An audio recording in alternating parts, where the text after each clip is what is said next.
Welcome to the Kiwimana Buzz. Hi everyone, this is Gary from the Kiwimana Buzz. This is the 11th podcast, and this month we're talking about swarms, IPM, and 5 reasons to learn about beekeeping. So how are you, Margaret? Good. Hi everyone. Well, it's good to be back. We just want to start off by talking about some of the community work that we've been doing, and really pleased to say that we went to the Ranui Community Gardens and had a lovely day there, just showing and doing some honey tasting, and sold a couple of jars, so that was great. And yeah, it was a good day. It was called Spook Night, and was that for Halloween?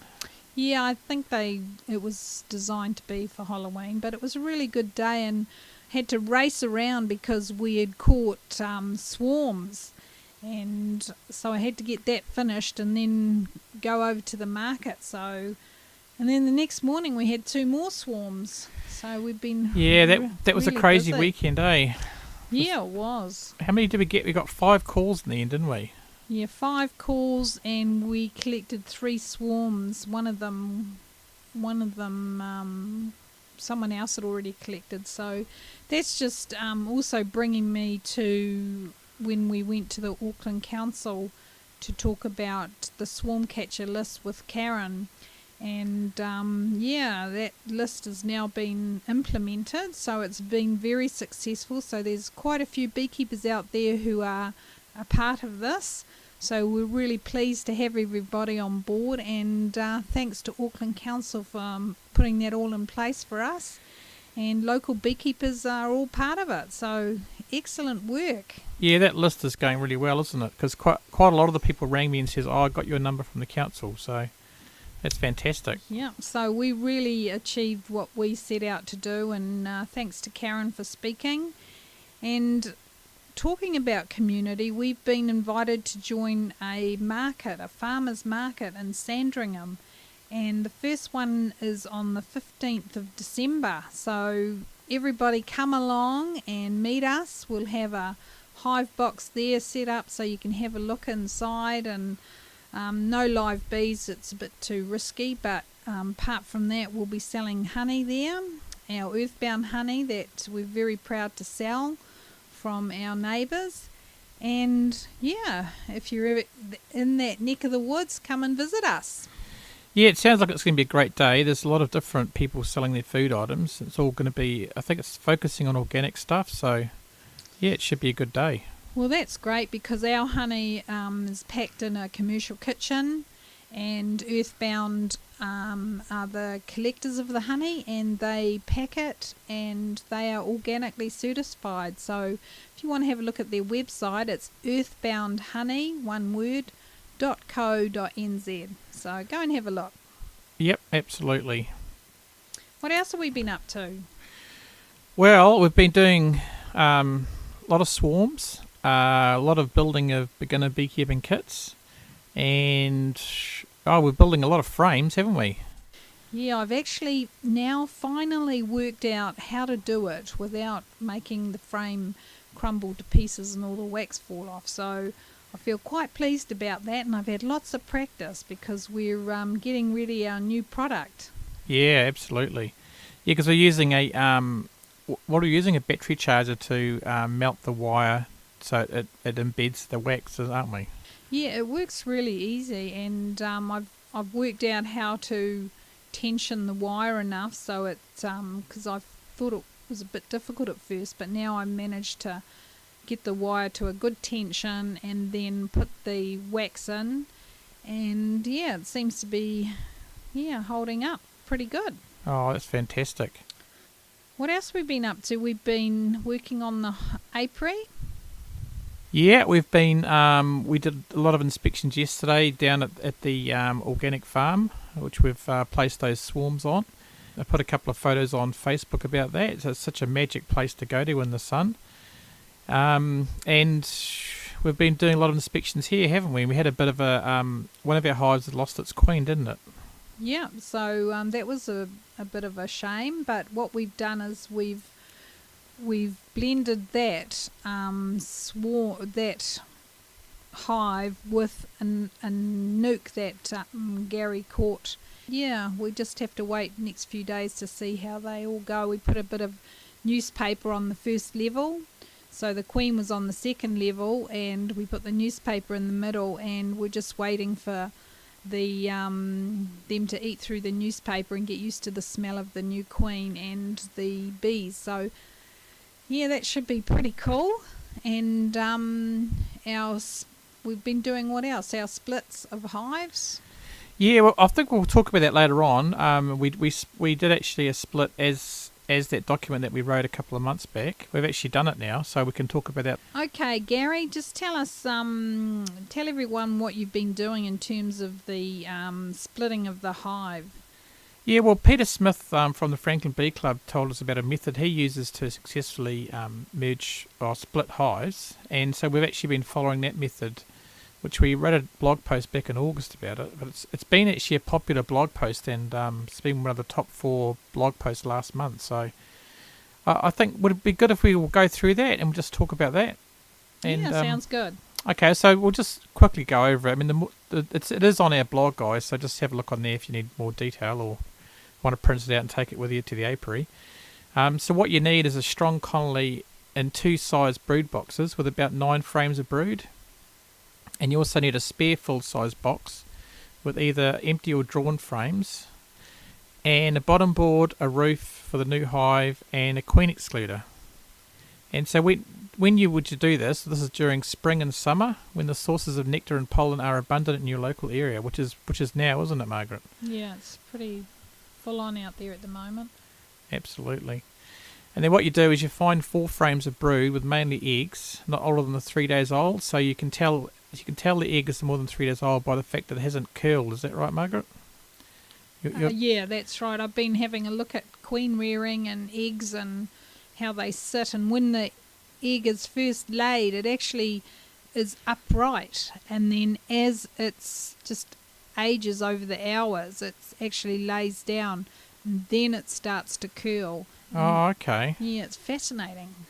So if the egg is curled, it's usually it's no good for queens, is it? Cause no, it's too, it has to be within that 3 day. Yeah.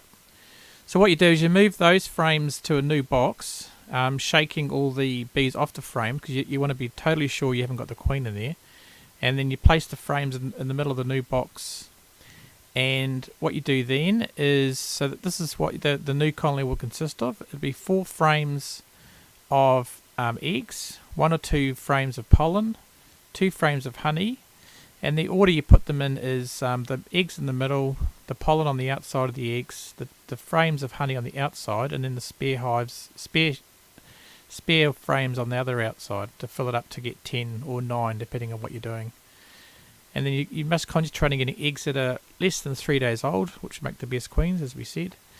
And then what you do then is you put a queen excluder on the original hive and put this new empty hive on the top, and then you wait 24 hours.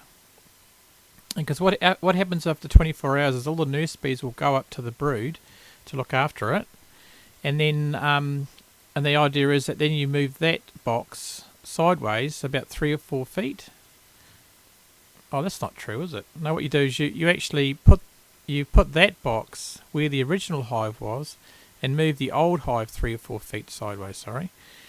And the reason for that is that you get a lot of field bees coming back to the hive into the new queenless hive that you've got. And we've done that on, which is the hive we did on Wairiri, wasn't it? Yeah. And it's worked really well. So we can't... So far so good, eh? Well, so far so good. They're actually... the bee numbers are good. Bee numbers are really good. But we were a bit worried about the one that didn't have... that did have the original queen because there was no activity for a few days. But then we kind of realised... No, it was a couple of weeks actually. Yeah, a couple of weeks because... We realised there was no field bees in there, was they? Or not many. Yeah, so we were, the instructions are pretty clear that you need to wait 5 weeks when you do the split because you need the bees to organise the queen. You have to wait that 24 hours and then they'll realise they haven't got a queen there.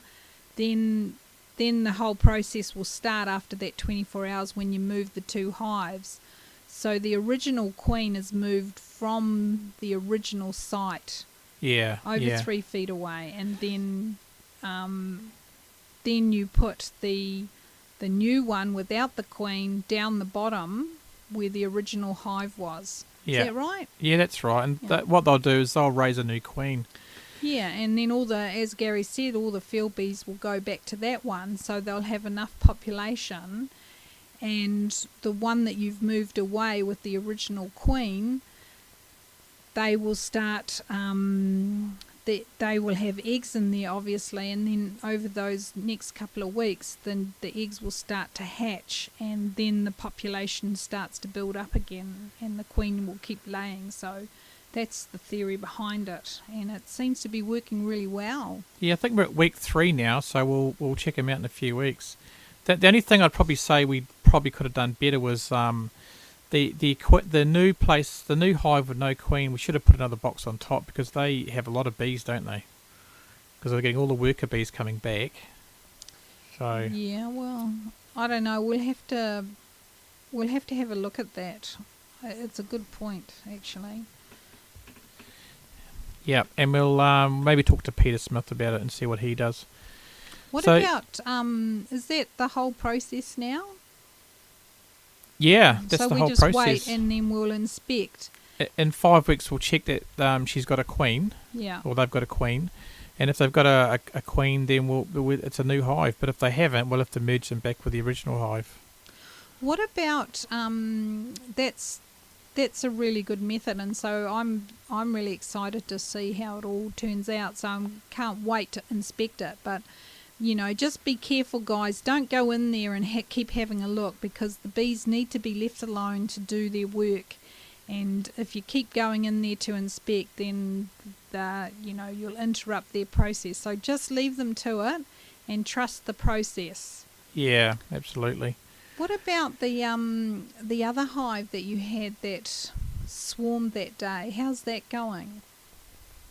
Oh, the Swanson one. Well, that one that's the one we merged with that Queenless one, wasn't it?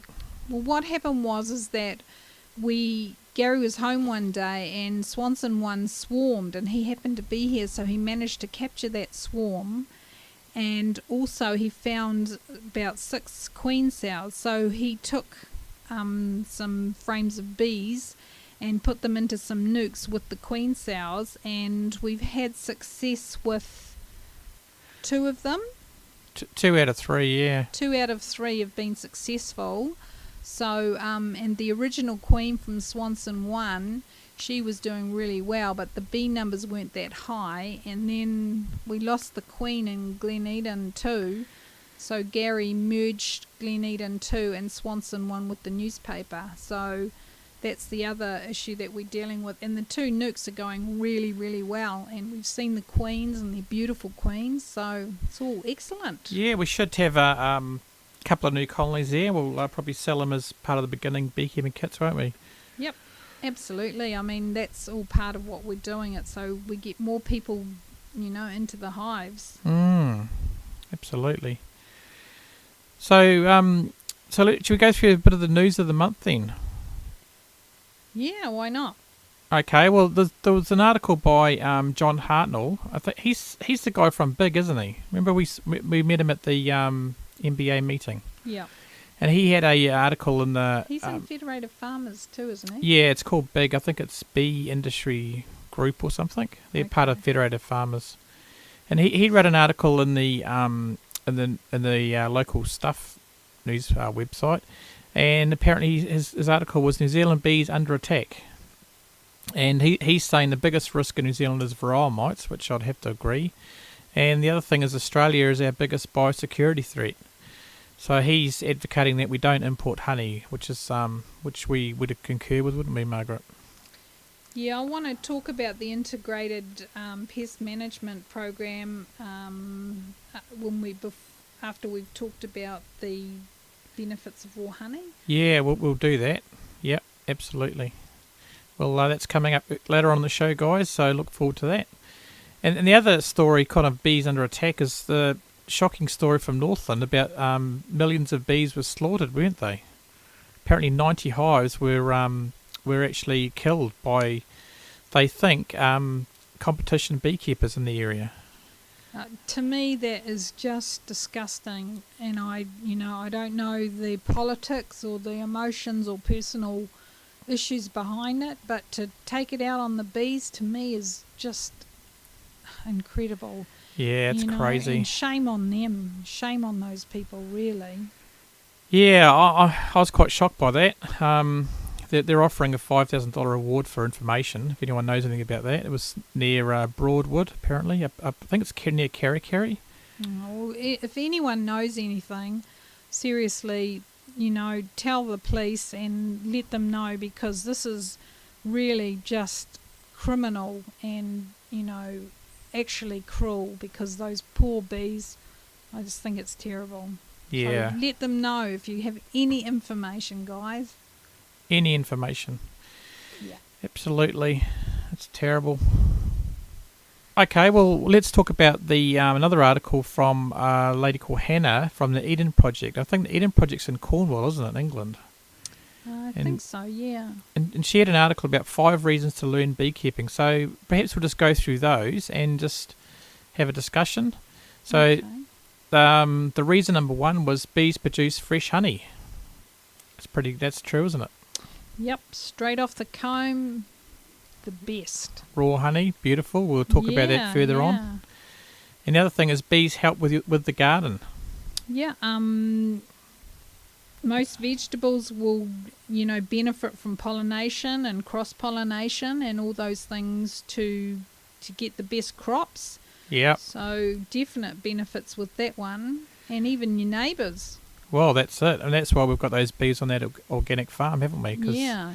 they've got no pesticides there, and it's a great harmonious situation. It's excellent. And the third one is bees keep you calm.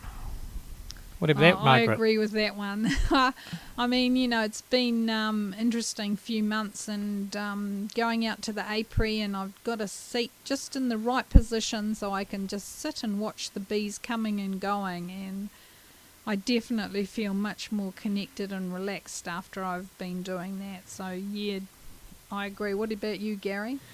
Yep, absolutely. Except sometimes it doesn't make you calm when you've got about 5 million stinging you, but then it's different, isn't it? But I think the more we've got, the better we've got at beekeeping, the less times we get stung, I feel. Absolutely. I remember the first year we started, I think I got stung 8 times in one day. Yeah, it's definitely how you move, isn't it? You just got to move, quietly. And we've got this new hive tool, and I don't know if it makes a difference, but it's a Kiwi hive tool, and it's designed by a Kiwi guy who's our neighbour as well, and he's painted it red, and I don't know if that makes a difference, but the bees don't react to it like they did to the other tools that we had, which were black and silver. Yeah. So that's interesting. Yeah, because bees can't see red, can they? That's what I understand. I understand they can't see red. So I wonder if it makes a difference. I mean, it certainly makes it much better, because I actually dropped it in the long grass at the organic farm, and you could spot it miles away. Yeah. So it's a good colour. It's a good tool, and I was a bit, I thought I want to use it a few more times before I, endorse it. But yeah, I definitely feel that this is a really good tool, and it's got a hook on it as well, so you can lift up the frames. It's got the end bent over, and then we've got this flat edge on the other side, and I think it's a really good tool. So if you want to get any of those, guys, we do have them available. We do indeed. Yeah, I think they're great. It's more like a combination tool, isn't it? So you don't really need multiple tools. Yeah, so definitely. I'm quite enjoying it. It's quite good. Yeah. And the fourth thing that Hannah came up with was beekeeping isn't hard. What do you think about that? Well, I know that when I first started beekeeping, I injured my back, and I think that beekeeping is something that you learn, and I think if you can spend time with older beekeepers or people who've been doing it longer, you'll learn a lot more. So beekeeping isn't hard in the sense that there's so much enjoyment, it's absolutely worth it. Absolutely. I mean, and if it is hard, like you can always stick with 3/4 boxes for the weight. And in America, they actually sell 8 frame boxes as well to make it even easier. I guess, that's something to look at, isn't it? I guess the assumption is that they're saying it's isn't hard because you learn how to manage and do the work that you need to do, and you need to set up your hives in a way that you can manage them better, I suppose. So once you get into a good rhythm, then I don't think beekeeping is hard. You just need to do things regularly and, look after them. Yep, absolutely. Yeah, I mean, it's just the first year or so is quite is a steep learning curve, isn't they? But if you just get involved in other beekeepers and read books, and I think it gets easier, doesn't it? Definitely, and I think that's a good point, because when you first start beekeeping, there are mistakes that are made. I mean, we have learnt a lot along the way. So we're coming into is this our third season? I think it's 2009 we started, So it's our third season. Summer. Yeah. And we've been really working hard on finding the right environment for the bees. And Gary's been, we've been field testing different equipment like the hive stands, the mesh boards, the quilt levels, and we're finding a real good combination. And I'll go over that a bit more when we talk about the IPM. Sounds good. And the fifth thing was the bees need our help, which I agree with that. Oh, absolutely. I think at this point in time, modern beekeeping is demanding more of the beekeepers. We have to monitor them more, and with the threat of pesticides and monocultures and genetically modified seeds and everything along those lines is really giving a big challenge to the bees. And I think particularly overseas, from what I understand, is a lot of the bees are really hungry, so we have to help them. Yeah. We have to plant wildflowers, vegetables, fruit trees, everything, Chocolate trees. Chocolate trees, I'm not sure. Okay. Not sure about that one. Okay. Oh no. That might be more for you though, Gary. Absolutely. Okay. Well, the other popular story this month was there was a bucket of honey dumped in Eugene, Oregon, and apparently the honey was full of AFB. So that was a bit stupid, eh? Oh, I just and biggest belief. There's a movie on the about that. You can have a look at it. There's a news report about it, and all the local beekeepers are quite angry about it, which I totally agree. So you should, if people shouldn't dump honey anywhere. Absolutely, and I think that one of the things that you hear people do, I left some honey out for the bees so they could eat it. And I hate that. Yeah, that is absolutely not the right thing to do. If you're going to feed bees at all, put out sugar waters or something along that line. But no honey, because honey has spores in it, and that can spread all kinds of diseases. Absolutely. And for whatever you do, don't buy honey in another country and bring it here and then leave it outside. Yeah, New Zealand can't bring it in at all. Sustain any overseas honey here in New Zealand, because there's too many risk factors, and we've got the best honey in the world, so why bring something from overseas? It just is not, there's no reason to it, nor logic. Absolutely no reason. And the next article we were talking about is the benefits of raw honey versus conventional honey. What's the difference? Oh, lots. Well, first of all, the conventional honey is usually pasteurised or heated, so that some people say that kills all the good nutrients in it. I would support that. I would support that too. The other thing is raw honey actually helps with burns and wound healing, so that's a good benefit. Yeah, I can attest to that, because I had a really bad burn a couple of Christmases ago. Yeah, that was bad, wasn't it? Yeah, it was really bad, and I just used honey on it, and I've got no scarring whatsoever. Yeah. So I absolutely, hand on my heart, and that is absolutely true. Absolutely. And the other thing is raw honey contains pollen, which helps with hay fever, because I think when they filter commercial honey or pasteurised honey, it actually filters out a lot of the pollen particles.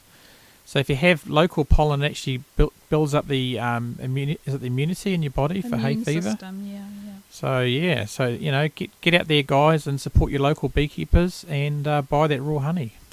Yeah, and the thing that to do with your health is that if you're living in a certain environment, then there are ways to help your body support that environment and yourself, because you're breathing in that pollen, you're breathing in and eating food from that local area.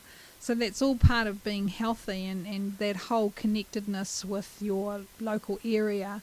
And it'll keep you healthy. Absolutely. Definitely. And if you're in the Auckland area, don't forget the Sandringham Food Market, where we can sell you some raw honey. Absolutely. Straight off the comb. That's it. The next article we've got here is about the Robinson Vaporizer. We've been trialling that, haven't we, over the last, how long? 4 weeks? I think so. We've been testing it on one of our hives called Whenuapai 1. Initially, we started testing it, had a daily fall of 22 mites, and the bees were, you could obviously see there was some with varroa mite, the fall ming virus. Yeah. And they were quite low in population as well, weren't they? I remember they were quite. Yeah, we were a bit worried about that one, eh? We were, but we did the 3-week treatment, and then we did a mite check the week after that we finished it, and it was still quite high. But I think the theory behind that was that the actual smoke of the oxalic acid sticks to the side of the hive and stuff, and apparently when a mite touches it, it dies. So it was probably still killing mites a week later after the treatment. But then 2 weeks later, we did another test, and the drop's gone down drastically, hasn't it? It was about 3 or 4 a day, so it's definitely had a good effect. Absolutely. And the hive numbers are coming up really, really quick. And we did an inspection of them yesterday, eh? Yeah. And we had... Oh, you did, eh? You did an inspection. Yeah. We found that there were 6 frames of brood, and there was eggs and larvae. So that hive is really coming back in tenfold. So we're hoping that we might be able to split that one as well. But I think it is time for us to look at treating right across the whole apiary now, and also the new hives as well, once they've settled in and they've got their broods. We'll do that. Yeah, we'll look at doing that. I mean, what are your observations about the oxalic acid vaporizer? Because I think that because we've been using it with our Kiwimana mesh board, so you can put it in from behind, and you just need to turn the tray upside down and put a bit of wood on top. And rest the vaporizer on that. And it's so easy to use, and in 5 minutes you're finished. It's so easy. And it's very cheap as well, isn't it? I think we worked out it cost about 15 cents to treat a whole hive for 3 weeks. Absolutely. And guys, I think this is one of the treatments going forward that is absolutely going to be very beneficial. Yep, absolutely. So if you're keen on looking at one of those, check out our website. I think we've still got a few left, haven't we? Yeah, we actually got a new order in last week because we sold out, and there's definitely demand there, and we've still got some more on order. So let us know if you want one, and I think even for commercials, this is an easy to use system. Absolutely. Because they don't have to open up the hive at all. No. And with commercial entities, if you have to keep opening up the hive, it's a lot of time. But with the vaporizer, if you haven't got the Kiwimana mesh board, which you should have, but anyway, if you haven't got them, you can just put it through the front and and just seal it off, don't you? Yeah, it's so easy and so quick. I think if I was doing a lot of hives, I'd probably buy a few of them, because then you could do like 3 at a time. Would save a lot of time, wouldn't it? Yeah, I think, and usually if you're a commercial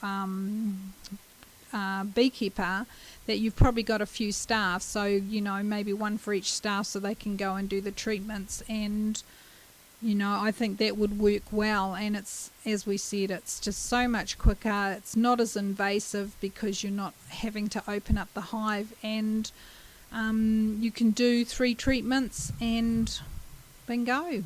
Yeah, absolutely. Yep. What's next on the... Oh, the next thing is the A Tale of 3 Stings, a funny swarm story. This dates back from last season, doesn't it? 2009. But I was too embarrassed to release it. I don't know why. It wasn't that funny. Well, it wasn't that bad. But at the time, it was pretty traumatic. it was very traumatic, but with the hindsight of time, you can look back and laugh, can't you? And we've had a bit of feedback about that, and a few people have had a chuckle about it, so that's great. Give it a read. You'll enjoy it, and the whole part of doing beekeeping is that you learn as you go along. Absolutely. And what was your catchphrase on that one, Gary? I think it was that we've been doing, what was it? We've been making mistakes since 2009, so you guys don't have to. Yeah. So, it's always better to learn from your mistakes, but it's even better to learn from others' mistakes, isn't it? That's it. Right. And the next thing we're talking about is IPM. And what's all that about, Margaret? IPM is an integrated pest management program, which is, and our phone's just ringing. So well, just pause there, folks. Go. And we're back. And that was Colmar Brunton trying to ask some questions about something that's very important to them. Not important to us. No. We're trying to record this for our listeners. So I told them quite quickly that we're not interested. No. Anyway, okay, well, let's get back to it. So, IPM, what is that all about, Margaret? Okay. It's something that I've been working on since we went to the MBA workshop, and Gary and I have unknowingly been working on it ourselves by the work that we're doing within our apiary and the tools that we're making and the equipment that we're making for the bees. And an integrated pest management program is all about how you manage your hives and how you deal with the Varroa situation and keeping your bees healthy and happy, because with Varroa they are undermining the immune system of the bees, and the bees can't cope with things like the wet and the cold and wind, and all of those things all undermine their health. So with the integrated pest management system, we're going to be doing a step-by-step guide through our blogs about this system, and it's about treatments, it's about monitoring, and it's about the kind of equipment that you need to keep your bees healthy and the activities that you need to undertake to make that happen. And we'll also go into some more information about American foul brood and some of the things that happen with that. And it may be important for you to work with other local beekeepers when you're looking at this kind of strategy and program, because if there's a coordinated approach to your treatments, then I think that it might help knock Varroa in a more broad sense across your local area. So that's something for everyone to consider. But an integrated pest management is all about those key things that you do. And record keeping's very important, Gary? Absolutely. Yeah, we've just been working on finding a good way for us to deal with that, so that I think with any apiary that's more than one beekeeper, you've got to have some kind of record so that other people know what other people have done, don't they? Yeah, I agree. And if you are selling beehives, or like we're going to be selling beginner bee kits and stuff with bees, that the person who's buying it can be confident that we are DECA certified and that we have experience in managing bees and that we have records of what we've been doing with the bees and where they've come from, that kind of thing, which gives people a bit more confidence in the quality of what they're buying.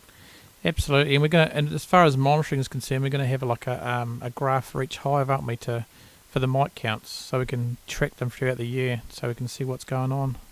Oh, okay, because that may not be a factor with these new beginner bee kits because we won't have them for a long period of time. We want to try and encourage people to get them and start working on them that season. Oh, yeah, that's true. Yeah, I mean, and integrated pest management is using several methods, isn't it, to reduce the varroa mites, and rather than using like pesticides that aren't, are failing at the moment anyway. So, I think that's one of the key things that, I mean, I really believe that a lot of these synthetic treatments have been promoted in a way that have meant that they were doomed to fail, in my view, because they're synthetic treatments, and like most synthetic treatments, they're not natural, so therefore the pests will modify themselves to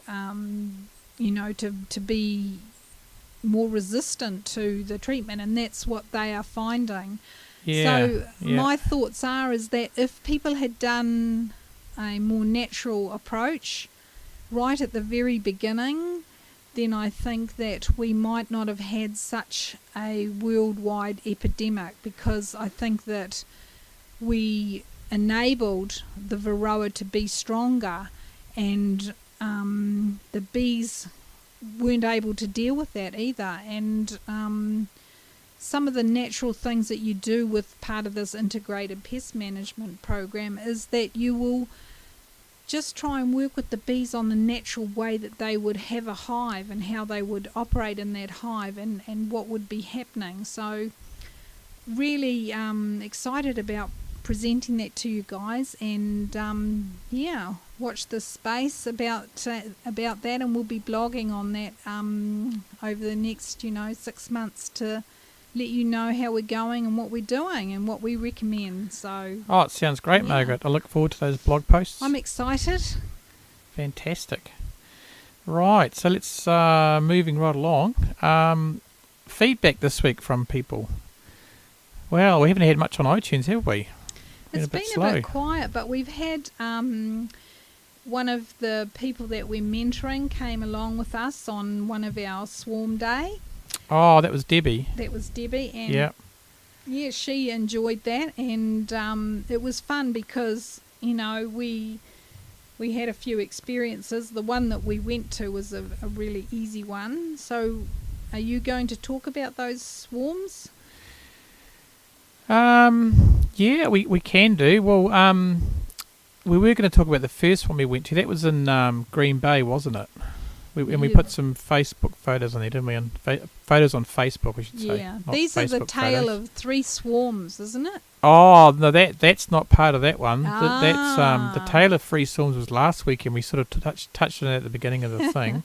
That was a weekend of 3 different swarms, and there's a blog post coming out soon about that. So look forward to that. Yeah, check out our blog. It's kiwimana.co.nz. And if you're on there, subscribe to our mailing list, and you won't miss out on any blog posts, will you? Yeah, and we really love to share our experiences with you, because obviously it would be really helpful for us to all learn things together, and that's part of the mentoring program that Gary's a part of, and it's still in its infancy, but slowly we'll get more and more things put in place for that. So that's another project. I must get in touch with that. It's been a bit crazy lately. Every weekend I've been building stuff or doing bee stuff. So.